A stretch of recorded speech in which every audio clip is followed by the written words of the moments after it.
Es esa reacción única, como las huellas digitales, personal, de cada cual ante su pérdida. Un duelo no es un estado, es un proceso, no es un lugar al cual llegamos y ahí nos instalamos. Es un proceso largo, lento y doloroso.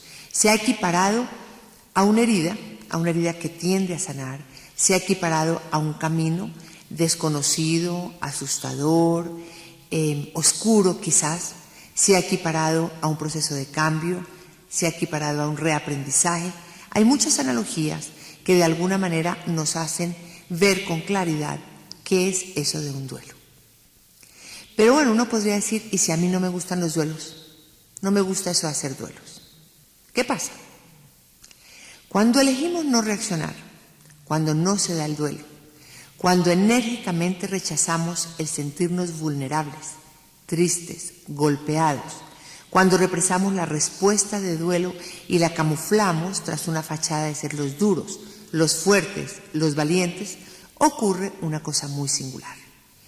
Uno se siente bien temporalmente, pero esos sentimientos no desaparecen, quedan congelados, represados allá dentro de nosotros. Y en otro momento más adelante, en otra oportunidad, saldrán en forma de enfermedades físicas, o como depresión, o como problemas psicológicos para vivir bien, para poder volver a amar, a confiar, a trabajar, a sonreír. Es como si quedáramos presos en un reino de amargura y de escepticismo.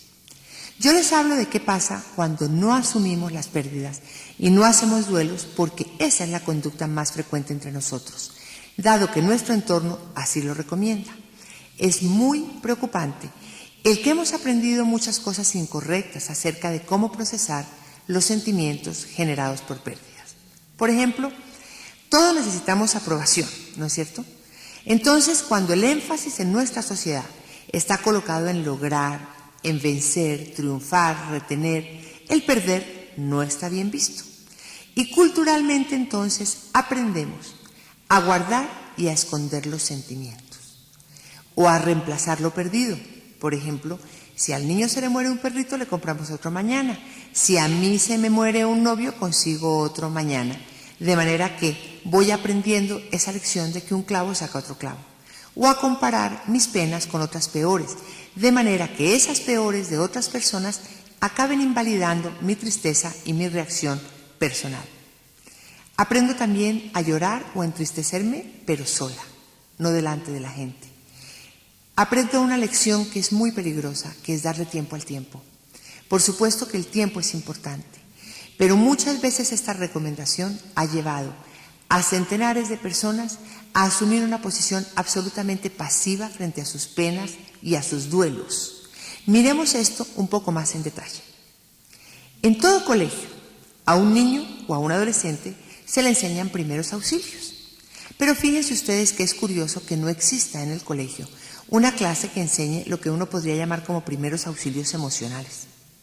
Ni hay un curso que enseñe qué hacer uno ante las dificultades que le trae la vida, ante los malos momentos.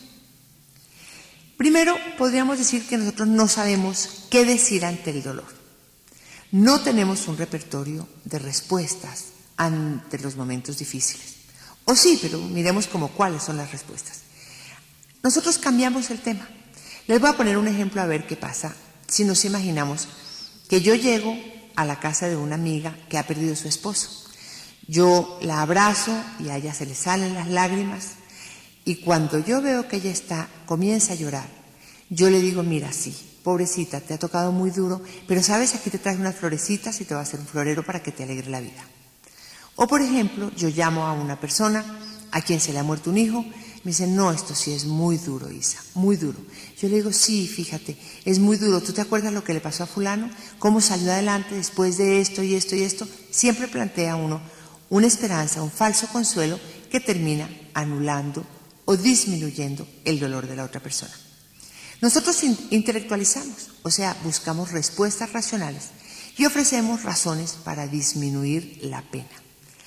¿Qué pasa si a uno se le muere su papá viejo? Seguramente alguien le va a decir, sí, pero ya descansó, le tocaba, ya era hora de que pudiera irse a donde nuestro Señor a disfrutar de la gloria eterna. Si a uno se le suicida un ser querido, le dicen, sufría tanto, ya no pienses más en eso, que te llenas de dolor y de amargura. Si se le muere un hijo, seguramente la respuesta va a ser: menos mal, tienes otros dos. Dios te dio otros dos para poder de alguna manera seguir viviendo. O mira, se volvió un ángel, acuérdate que los hijos son prestados. Los hijos no son propios, de manera que vino, te dio muchas alegrías y se nos fue. Si uno queda viuda, seguramente alguien viene, se acerca y dice: pero él te dio lo mejor. Lo que tienes es que estar agradecida de haber recibido 5 años o 10 o 20 esos regalos de amor que él te dio. Si se le muere un novio a una persona joven, nosotros le decimos: afortunadamente no era tu marido, no llegaron a casarse. Te dio ilusiones, te dio motivos para sonreír internamente y para recordar con muchísima felicidad, pero el jardín está lleno de flores, habrá que buscar otra. Si hay muchas pérdidas, por ejemplo, en un accidente de carro, en un accidente de avión, donde alguien pierde a varias personas de la misma familia, nosotros le vamos a decir: mira, Dios aprieta pero no ahorca. Dios te da la pena, pero también te da el remedio para enfrentarla. De manera que siempre nuestras respuestas son racionales. Nuestras respuestas se cifran en la parte intelectual, pero desconocemos que a pesar de todas esas razones muy válidas que le damos a la persona, de que el papá era viejito, en fin, a todo eso subyace un enorme dolor, que es la falta que esa persona hace en la vida del doliente. Esas respuestas invalidan el dolor, invalidan la respuesta de duelo. Por otro lado, no sabemos qué hacer, no solamente qué decir, sino qué hacer ante el dolor humano. A casi todos nos incomoda la tristeza y enviamos una serie de mensajes a los demás, como por ejemplo: no deje ver sus sentimientos. Le decimos a nuestra niña adolescente que está llorando desconsolada en la sala: vete a tu cuarto, con eso puedes estar tranquila. Si alguien comienza a llorar en una visita y estamos los dos solos, pues le decimos: ¿sabes qué? Te dejo tranquila para que puedas llorar. O le decimos: tú no puedes derrumbarte, tú tienes que ser fuerte por tu mamá, o tienes que ser fuerte por tus niños. O, por ejemplo, si todas estas respuestas no han servido, apelamos a una que a mi juicio es tal vez la más cruel, que es decirle: ¿sabes qué? Llorar así no deja descansar el alma de la persona que se murió. Otra de las cosas que son curiosas de observar en nuestro entorno es cómo nosotros enviamos el mensaje de que la persona debe actuar como si ya estuviera bien, aunque no lo esté. En otras palabras, es como aparenta estar recuperada. Ese mensaje, ese mandato, nos obliga a ponernos unas máscaras. Y resulta que a veces actuamos tan bien con la máscara que hasta nos convencemos de que estamos bien y no lo estamos. Fíjense que en la vida todos hemos hecho en algún momento o hemos permitido cosas con las cuales no estamos de acuerdo solamente para recibir la necesitada aprobación de un grupo. Si vemos que el doliente no encaja en los patrones culturalmente establecidos de lo que se admira y de lo que está bien, ese doliente tratará de camuflarse detrás de esos mandatos y de asemejarse a lo que se espera de él, no realmente a lo que él siente. Todos estos mandatos a favor de reprimir el duelo, de evadirlo, de camuflarlo, en otras palabras, de no darle curso libre a las emociones y sentimientos que la pérdida genera, han llevado a que muchas personas, tiempos después de la pérdida, aún no se recuperen o nunca lo hagan, a que haya duelos eternos, a que aprendan a vivir cojos emocionalmente por un duelo no elaborado, irresuelto, no procesado. Esto implica dificultades en la adaptación creativa a la vida, que van desde periódicas tristezas o rabias inexplicables, dice la gente, entre comillas inexplicables, hasta graves cuadros de dimensión psiquiátrica, como la depresión, pasando por una inmensa gama de problemas como alcohol, dificultades para confiar, para amar, para ser feliz, como lo dijimos hace un rato. ¿Comprende usted ahora por qué hoy día yo no botaría a la basura esta grabación?